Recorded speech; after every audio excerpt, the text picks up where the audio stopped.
Yes. Este es mi mundo.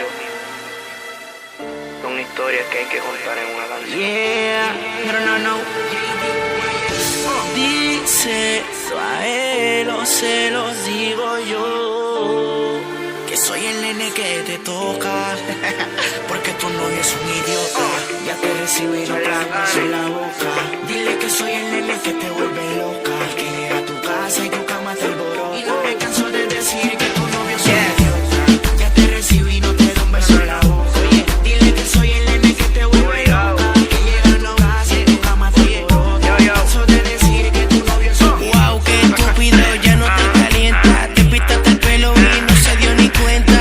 Tan bonita, ni te toca ni te añoña, ni tan siquiera te trata como su doña. Pero te cansaste y todo cambió. Ahora el que disfruta de todo eso soy yo. Es que cuando tú llegas te da tus besitos, te toca como quiere y te da cariñitos. Tú puedes esperar de un hombre que juega PlayStation, que compra desodorantes en el gas station, te da los buenos días, vueltas y desayunas. Ese no jugó ni con miel de la cuna. Soy idiota, ya te recibí, no te doy un beso en la boca.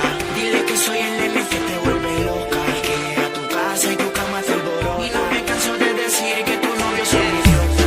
Ya te recibí, no te doy un beso en la boca. Oye, dile que soy el nene que te vuelve loca, que llega a tu casa y tu cama te alborota. Me canso de decir que tu novio es un idiota. Idiota es como sacarte y no agarrarte de la mano, bebé. Voy aquí loco deseándote, trayéndote y soltándote. Qué idiota es el tipo ese que dice que te ama. Ya no te besa ni te toca el boca, ni un heladito de fin de semana. Tu novio es un idiota, Balbu siempre es idiota. No te mantiene y vive de los chistes mongo. Lazy, de tu bolsillo arreguindado. Te invita a salir pero siempre anda pelado. Anyway, yo te llamo pa' ver si comiste, y si te veo triste yo te hago un par de chistes. Yo soy tu charlatán con clase. Yo te valoro, tu novio no la hace.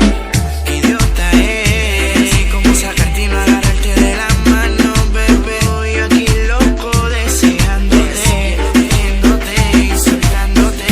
Qué idiota es el tipo ese que dice que te ama. Ya no te besa ni te toca el boca, ni un heladito de fin de semana. Tu novio es un idiota, ya te recibí, no te doy un beso en la boca. Dile que soy el nene que te vuelve loca, el que llega a tu casa y tu cama te alborota.